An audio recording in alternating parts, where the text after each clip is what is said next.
Supreme court के बाहर तराजू के साथ एक बड़ा सा घंटा भी लगा दो, आते जाते उसको बजाओ, शायद अंदर बैठे भगवान को होश आ जाए। रिटायरमेंट के बाद फरिश्ता बनने से बेहतर है कि दौरान सर्विस फिरौनियत छोड़ दी जाए। बीवी को एहलिया लिखा जाता है, लेकिन मियाँ को कभी एहल नहीं लिखा जाता, क्योंकि पूरा पाकिस्तान जानता है कि मियाँ नाअहल है। रियासत माँ होती है, लेकिन अमीर की सगी और गरीब की सौतेली। आइन फकत आज़ाद और खुद मुख्तार कौमों के लिए होते हैं, गुलामों के लिए बंदूक, फौज और मजहब होते हैं। हम जिनकी वजह से महफूज हैं, वो तो रिटायर होकर महफूज मुल्कों में मुंतकिल हो जाते हैं। मोहम्मद बिन कासिम के बाद सिंध का सबसे बड़ा हिस्सा मलिक रियाज ने फतह किया है।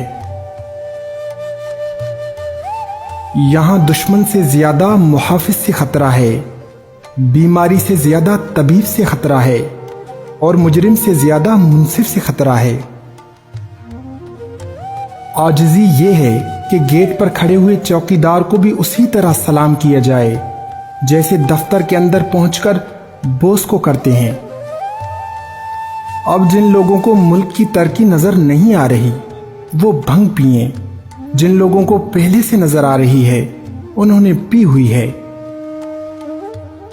मुझे नून लीग की हुकूमत जाती नजर नहीं आती, क्योंकि मुसलमान में नून, पाकिस्तान में नून, नेब तो शुरू ही नून से होता है, बेईमान में नून, बिजली के बहरान में नून, तालीम के फुकदान में नून।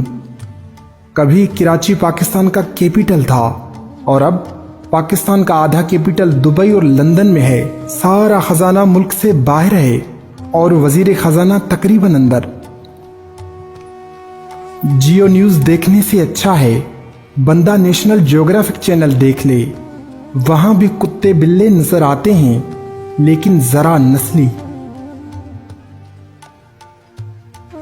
अवाम इज्तिमाई दुआएं मांगे कि आटा और गैस आसमान से उतर आए, क्योंकि इस मसले पे सोचना या हल की तलाश पे बात करना अब जुर्म है। जो कल महंगाई के खिलाफ थे और आज खामोश हैं, और जो कल खामोश थे आज चीख रहे हैं, ये सारे ही रॉन्ग नंबर हैं।